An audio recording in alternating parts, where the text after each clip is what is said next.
Assalamualaikum warahmatullahi wabarakatuh.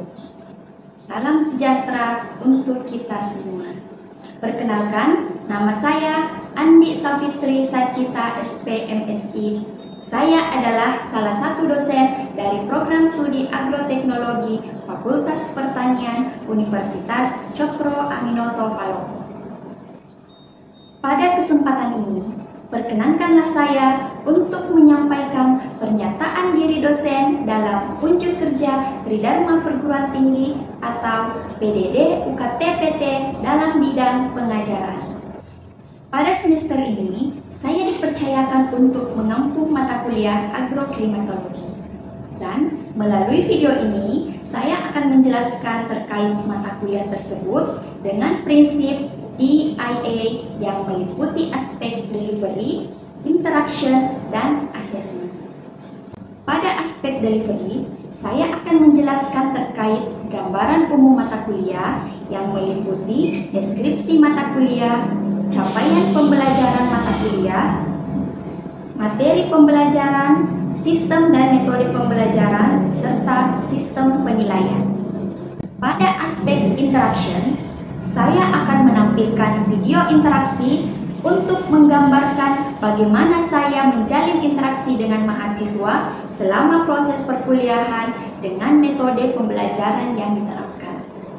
Pada aspek assessment, saya akan mengevaluasi mahasiswa untuk mengukur ketercapaian kompetensi pada mata kuliah ini. Mata kuliah agroklimatologi merupakan mata kuliah dengan bobot 2 SKS. Dan mata kuliah ini merupakan salah satu mata kuliah wajib yang harus dilulusi oleh mahasiswa di program studi agroteknologi Fakultas Pertanian Universitas Cokro Aminoto Palopo. Mata kuliah ini secara umum mengkaji tentang prinsip cuaca dan iklim, kondisi atmosfer bumi, serta hubungan antara masing-masing unsur penyusun cuaca seperti radiasi matahari, suhu, curah hujan, kelembaban, tekanan, angin, dan evapotranspirasi. Serta juga dikaji tentang bagaimana mekanisme terbentuknya jenis dan tipe iklim di suatu wilayah. Secara khusus, mata kuliah ini mengkaji tentang pengaruh unsur-unsur cuaca terhadap bidang pertanian, khususnya terhadap pertumbuhan, perkembangan, dan produksi tanaman budidaya. Selain itu, mata kuliah ini juga mengkaji tentang hubungan cuaca dengan dinamika perkembangan hama dan penyakit pada tanaman, waktu panen, serta pasca panen. Mata kuliah ini juga membahas terkait dengan peralatan yang digunakan untuk melakukan pengukuran dan pengambilan data cuaca. Selain itu, diajarkan juga tentang bagaimana cara menentukan klasifikasi iklim di Indonesia. Mata kuliah ini juga membahas terkait bagaimana pengaruh perubahan iklim dan penyimpangan iklim di Indonesia, serta tindakan manajemen untuk mitigasi dan adaptasi sebagai bentuk antisipasi terhadap dampak yang ditimbulkan, serta pemecahan permasalahan agroklimat dengan teknik modifikasi cuaca baik skala makro maupun mikro. Capaian pembelajaran pada mata kuliah ini meliputi 1. Mahasiswa mampu mengaitkan hubungan antara masing-masing unsur penyusun cuaca dan pengaruhnya terhadap tanaman. Yang kedua, mahasiswa mampu merumuskan klasifikasi iklim suatu wilayah dan kesesuaian agroklimat tanaman budidaya. Yang ketiga, mahasiswa mampu menganalisis dampak perubahan dan penyimpangan iklim terhadap bidang pertanian. Yang keempat, mahasiswa mampu menganalisis solusi dari permasalahan agroklimat dengan penuh tanggung jawab.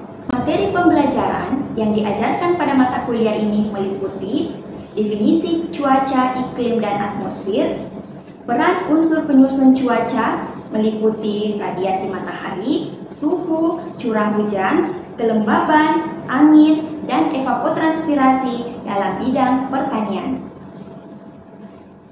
Peralatan klimatologi, pengaruh cuaca dan iklim terhadap hama dan penyakit, waktu panen, serta pasca panen. Klasifikasi iklim. Perubahan iklim meliputi penyebab, cara mitigasi dan adaptasi, penyimpangan iklim dan manajemennya, modifikasi cuaca dan iklim mikro. Pada semester ini, perkuliahan dilakukan dengan sistem tatap muka atau via classroom, sehingga saya menerapkan metode pembelajaran sebagai berikut. Metode pembelajaran yang saya terapkan pada mata kuliah ini meliputi metode ceramah dan tanya jawab. Pada metode ini, dosen akan menjelaskan inti materi yang disertai dengan sesi tanya jawab. Pada metode ini, diharapkan mahasiswa dapat memahami materi yang disampaikan serta menambah wawasan dan ilmu pengetahuan mahasiswa. Selain metode ceramah dan tanya jawab, juga digunakan metode pembelajaran dengan cooperative learning, yaitu di mana mahasiswa dibagi menjadi beberapa kelompok dan diberi tugas terkait agroklimatologi untuk didiskusikan secara berkelompok. Metode ini akan melatih mahasiswa untuk bekerja sama dan berkomunikasi secara efektif dalam memecahkan permasalahan yang diberikan. Bahan ajar yang digunakan pada mata kuliah ini berupa materi presentasi, buku ajar, serta modul mata kuliah yang sesuai dengan RPS. Adapun sistem penilaian pada mata kuliah ini meliputi kehadiran dan keaktifan dengan bobot 30%, tugas yang meliputi tugas mandiri dan tugas kelompok, kuis dan presentasi kelompok dengan bobot 25%, UTS atau ujian tengah semester dengan bobot 20%, dan UAS atau ujian akhir semester dengan bobot 25%.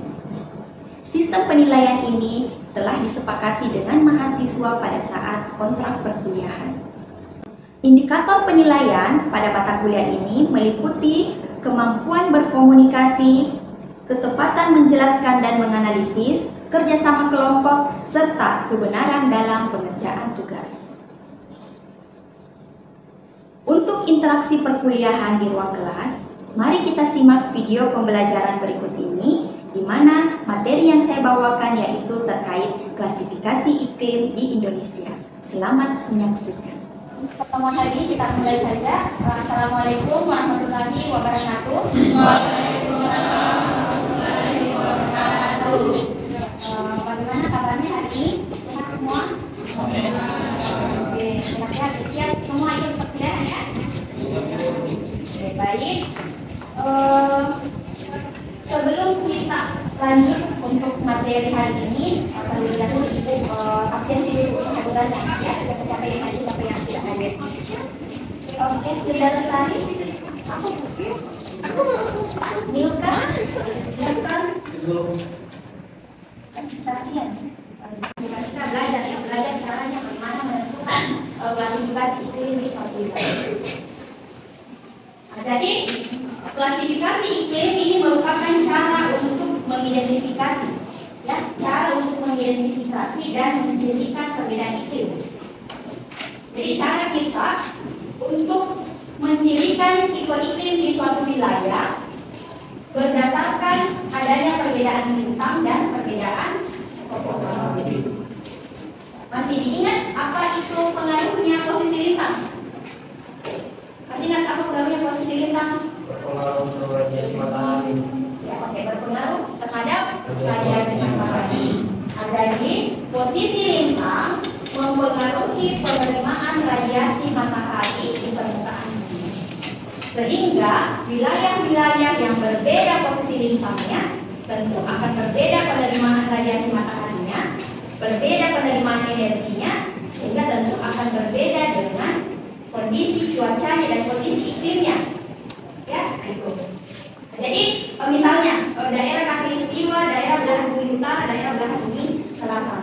Dan itu kan posisinya berbeda dengan matahari, ya. Beda posisi lintangnya, berbeda posisinya dengan matahari. Sehingga tentu penerimaan radiasinya juga akan berbeda. Sehingga kalau kita di Khatulistiwa itu kita menerima berdasarkan klasifikasi iklim. Nah, jadi ini kita menentukan tipe iklim berdasarkan profil ketinggian atau topografi. Ya, ini topografi, jadi ada dataran rendah, ada dataran menengah, ada dataran tinggi. Kemudian dari berbagai kemudian itu ditentukan rata-rata suhunya ya, ini kisaran suhunya. Nah, kemudian ditentukan jenis tanaman yang cocok untuk. Nah, kalau sayuran ya, ini sayur-sayuran kan dia dari daerah dataran tinggi ya, daerah dataran tinggi itu sayur-sayuran contoh kayak karena wortel, kol, bawang.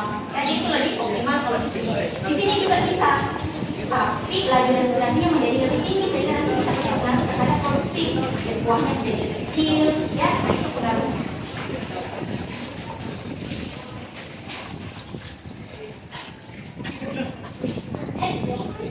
Klasifikasi iklim MON.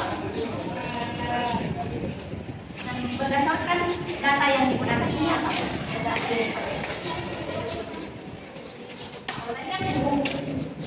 Kalau klasifikasi iklim MON ini dia menentukan klasifikasi iklimnya berdasarkan apa? Hujan. Nah, klasifikasi iklim MON itu membagi bulan berdasarkan 3 kategori ya. Ada namanya bulan basah, ada bulan lembab, dan ada bulan kering. Nah, pengelompokan ini itu berdasarkan total curah hujan bulanan ya. Jadi ini data yang dipakai adalah data curah hujan bulanan. Jadi kalau misalnya adik-adik punya data cuaca harian ya, itu harus ditotal dulu ya, karena curah hujan itu kan dia sifatnya kumulatif. Beda kalau suhu itu kan rata-rata. Kalau curah hujan itu kumulatif, jadi kalau misalnya hujan dari pagi sampai sore di total berapa semuanya, dari pagi sampai sore berapa jumlahnya ya, ini sifatnya kumulatif. Jadi karena ini curah hujan bulanan, berarti di total itu mulai dari tanggal 1 sampai tanggal 30 ya, ini curah hujan bulanan. Jadi total keseluruhan curah hujan dalam 1 bulan. Nah, dikatakan bulan basah kalau curah hujan 1 bulan lebih dari 100 ya. Jadi kalau 101 itu sudah masuk bulan basah. Tapi kalau 100 tidak masuk karena lebih dari 100 ya, lebih dari 100. Jadi kalau 100 itu tidak masuk. 100 itu dia masuk di kategori bulan lembab ya, karena kalau bulan lembab curah hujan totalnya itu 60 sampai 100 ya. Kalau tadi bulan basah lebih dari 100, jadi 101, 102 dia itu sudah masuk kategori bulan basah ya. Selanjutnya kalau bulan kering kurang dari 60 ya, karena ini range-nya untuk bulan lembab 60 sampai 100. Jadi kalau 59 baru dia terhitung bulan kering. Kalau 60 dia masuk kategori bulan lembab ya. Jadi diingat ya. Dan yang paling tinggi itu adalah tanaman padi, sehingga itu tadi dasarnya penentuan nilai bulan basahnya untuk koloman itu didasarkan pada kebutuhan air untuk tanaman. Ya, sampai di sini dipahami? Paham ya? Ya, sampai di sini ada yang mau ditanyakan atau yang sudah dipahami? Silakan. Oke, silakan ya. Baik, terima kasih atas kesempatan yang telah diberikan kepada saya. Assalamualaikum warahmatullahi wabarakatuh. Perkenalkan, nama saya Dewi Karim. Saya mau bertanya apa pentingnya klasifikasi iklim dalam bidang pertanian. Terima kasih. Ya, baik, terima kasih atas pertanyaannya. Jadi mempertanyakan apa pentingnya, ya, apa pentingnya klasifikasi iklim, ya. Nah, seperti tadi yang sudah dijelaskan sebelumnya, ya. Jadi klasifikasi iklim itu akan memberikan kita informasi, ya, terkait kondisi cuaca atau kondisi iklim di suatu wilayah, dan nanti bisa disesuaikan dengan jenis tanaman apa yang cocok untuk dibudidayakan. Ya, jadi kalau kita mengetahui klasifikasi iklim suatu wilayah, berarti kita punya gambaran kondisi cuacanya seperti apa, kondisi iklimnya seperti apa. Ya, nah sehingga bisa kita sesuaikan nanti dengan dia butuh radiasi tinggi atau tidak, dia butuh curah hujannya berapa, ya, sedang, tinggi atau tidak butuh terlalu banyak air, suhunya bagaimana, ya, kan ada seperti itu. Nanti di situ disesuaikanlah dengan tipe iklim untuk wilayah yang mau kita tanami. Apakah sesuai atau tidak? Ya, kalau kita tetap memaksakan ingin budidaya pada kondisi wilayah yang sebenarnya tidak sesuai, tentu kita harus bersiap untuk manajemen. Ya, nah itu. Misalnya tipe iklim tadi, misalnya anggaplah tipe iklim C misalnya yang agak kering. Ya, kita mau budidaya tanaman yang kebutuhan airnya cukup tinggi, tentu kita harus siap untuk irigasi. Ya, apakah itu irigasi tetes misalnya, atau irigasi sprinkle. Yang jelas harus ada sumber air yang bisa dialirkan ke area tanaman untuk antisipasi kondisi kekeringan. Ya, itu. Jadi kalau kita memaksakan untuk membudidayakan tanaman pada wilayah yang klasifikasi iklim yang tidak sesuai dengan tanaman yang dibudidayakan, dan kita harus siap untuk penambahan biaya produksi di manajemen. Ya, yang misalnya dari mana aja nih dari kamarnya. Nah, selanjutnya ada lagi yang mau bertanya? Silakan. Oke, Agustinus, silakan deh. Terima kasih atas kesempatannya. Assalamualaikum warahmatullahi wabarakatuh. Saya menanyakan dulu, mengapa klasifikasi iklim di Indonesia hanya berdasarkan data curah hujan dan tidak menggunakan data unsur cuaca atau iklim yang lain? Sekian, terima kasih. Terima kasih atas pertanyaannya. Nah, jadi kalau untuk wilayah di Indonesia, ya, itu memang kita hanya sebagian menggunakan data curah hujan, ya, hanya ditentukan bulan basah, bulan kering dan bulan lembab. Karena kalau dari segi penerimaan radiasi, kita itu kan radiasinya melalui sepanjang tahun, ya, jadi dia tidak ada terlalu panas, tidak terlalu dingin, kan kita dari musim panas, dari musim dingin, ya. Jadi karena kita penerimaan radiasinya melalui sepanjang tahun, otomatis untuk pengaruh radiasi itu tidak merata, ya. Jadi kita sudah tahu kalau dikatakan di Indonesia misalnya daerahnya kalau kita sudah tahu kalau daerah-daerah di sekitar Katulistiwa itu penerimaan radiasinya pasti merata sepanjang tahun. Ya.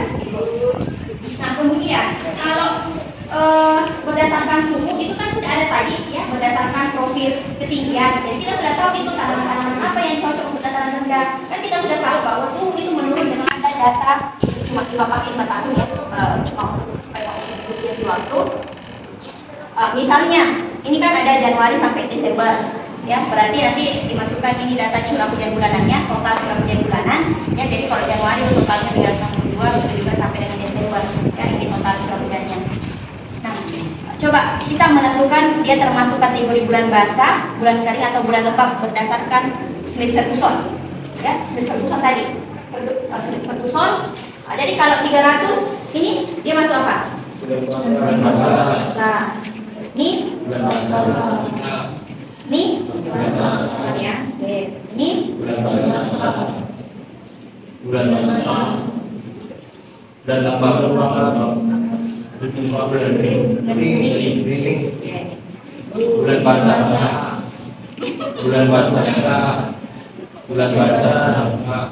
bulan basah. Next, kalau dia berdasarkan ordeman, ini Bulan basah. ya. Ini Bulan basah. Bulan basah. Bulan basah. Bulan lembab.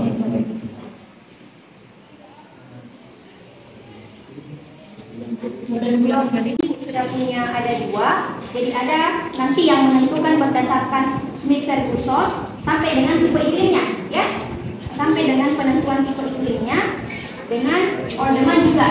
Jadi nanti dia masuk tipe iklim A, AB, atau C, atau D, ya. Kemudian ordeman juga dia masuk tipe A1, A2, B1, A2, ya. Itu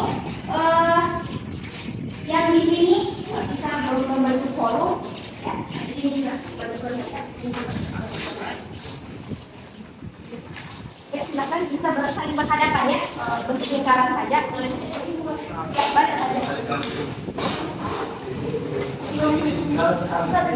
Selama 15 tahun. Jadi silakan ditentukan kalau untuk kelompok ini dia kan berdasarkan Smith-Ferguson, ya. Jadi silakan ditentukan bulan basah, bulan kering dan bulan lembabnya berdasarkan data curah hujan tersebut untuk klasifikasi iklim Smith-Ferguson. Kalau ini silakan ditentukan bulan basah, bulan kering dan bulan lembabnya berdasarkan klasifikasi iklim ordeman. Dan masing-masing nanti kalau sudah didapat rata-rata bulan basah, bulan kering dan bulan lembabnya dihubungkan untuk menentukan tipe iklimnya, ya. Dia tipe iklim apa? Tipe iklim A, B, C atau D, ya.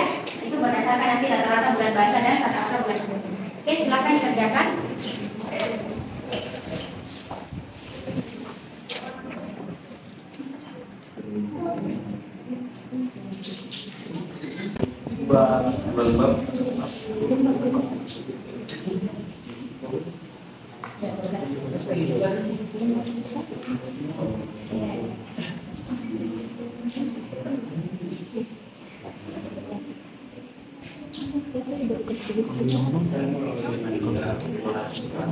bisa kertasnya diputar saja supaya masing-masing bisa menentukan.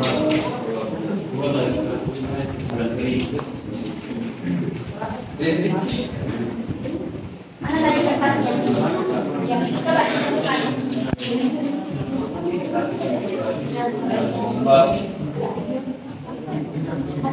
Ini semua dari anak ya, kalau dan 60 kalau tidak pernah dari harusnya sama sekali. Yang pertama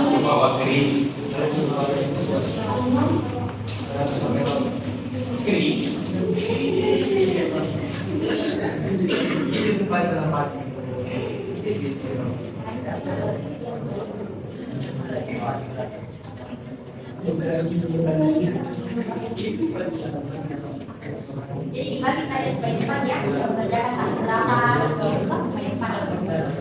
Ini nanti harus bisa menentukan berdasarkan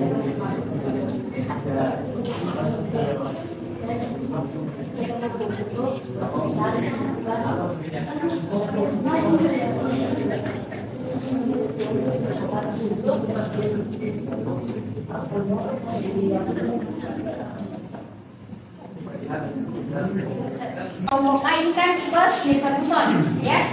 Kalau kelompok B tipe Olderman. Nah, satu orang dari kelompok A siapa yang bisa naik menuliskan hasilnya? Siapa? Silakan.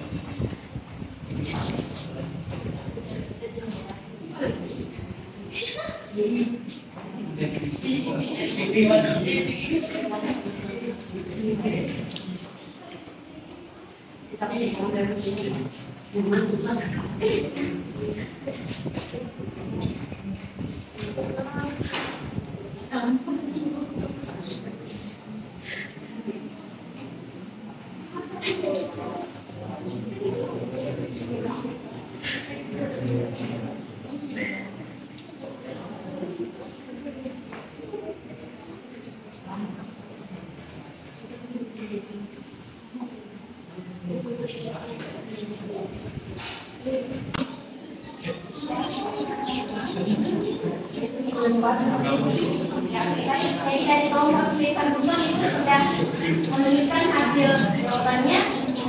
Jadi berdasarkan perhitungan klasifikasi Ferguson dengan nilai rata-rata bulan keringnya 1,4, kemudian rata-rata bulan basahnya 9,5, sehingga didapat nilai 0,15. Itu yang sangat basah untuk A.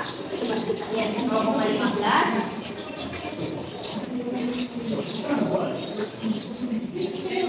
0,15 berarti dia masuk di range ini ya, karena kan ini 0 sampai 14,3 ya, jadi 0,15 ini 0,15 berarti sudah tidak sesuai ya. Berarti kelompok A sudah bisa semua menentukan ya, berdasarkan dari berlembab dan bisa menentukan tipe untuk klasifikasi iklim Smith Ferguson. Oke, next.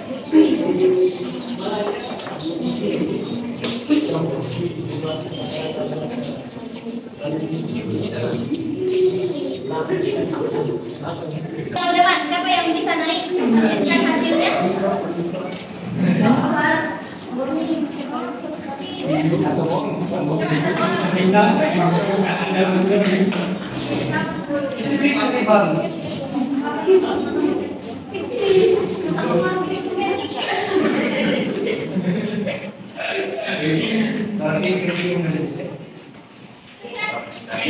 Kalau tadi kan Smith Ferguson itu dia tipe A ya, sangat basah. Kita coba lihat dengan data yang sama, dia masuknya di tipe mana kalau di Olderman?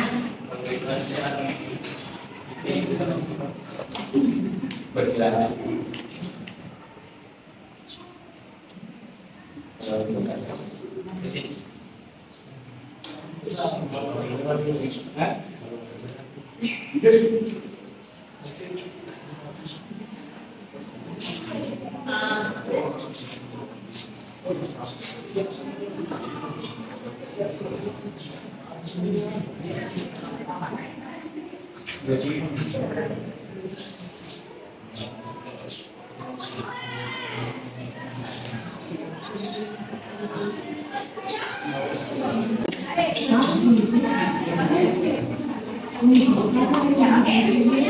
Untuk klasifikasi iklim on-demand didapatkan rata-rata bulan basahnya itu 8, rata-rata bulan keringnya 3, sehingga berdasarkan klasifikasi iklim on-demand didapat tipe iklim B2 ya, karena 8 dengan 3 ya. Coba kita lihat nilai 8 dengan 3. Jadi 8 oke, berarti dia masuk di range B. Kemudian untuk bulan keringnya 3, berarti dia masuk di berarti tipe utamanya B, tipenya 2, berarti dia masuk B2. Jadi dia bisa untuk komoditi apa? Padi Palawija. Berapa kali padi bisa? 2 kali, palawija 1 kali. 2 kali padi, 1 kali palawija.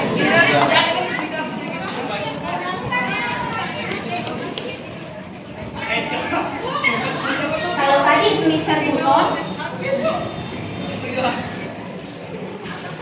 dia tipe iklim A, ya. Nah, jadi dengan data curah hujan yang sama, ya, kan sama data curah hujannya, ya. Data curah hujan yang sama, tipe iklimnya bisa berbeda kalau kita menentukan dengan klasifikasi yang berbeda, ya. Nah, jadi kalau klasifikasi kita pakai, misalnya kita punya data untuk klasifikasi iklim Smith Ferguson, ya, berarti kita harus membudidayakan tanaman yang kebutuhan airnya itu tidak terlalu tinggi. Karena dari segi klasifikasi iklim, nilai range untuk bulan basahnya itu kan tidak tinggi, ya, hanya dari 100. Sebaliknya kalau on-demand itu kan dia nilai bulan basahnya itu kan range-nya tinggi, ya, nah itu. Nah, sehingga dia tipe A di Smith Ferguson, tipe A juga di on-demand, ya. Nah, terbukti dari sini kalau di Smith Ferguson dia tipe A, tapi di on-demand dia justru tipe B2. Jadi bisa untuk padi 2 kali, ya, padi 2 kali dengan 1 kali palawija. Jadi kalau kita budidaya tanaman pangan harus pakai klasifikasi iklim tanaman pangan. Kalau tanaman komoditi perkebunan ini cukup, ya. Adik-adik juga sudah paham semua untuk materi yang disampaikan pada hari ini. Terima kasih untuk partisipasinya, ya, dan untuk keaktifan adik-adik semua selama kegiatan kita pada hari ini. Ibu akhiri, kurang lebihnya mohon dimaafkan. Assalamualaikum warahmatullahi wabarakatuh.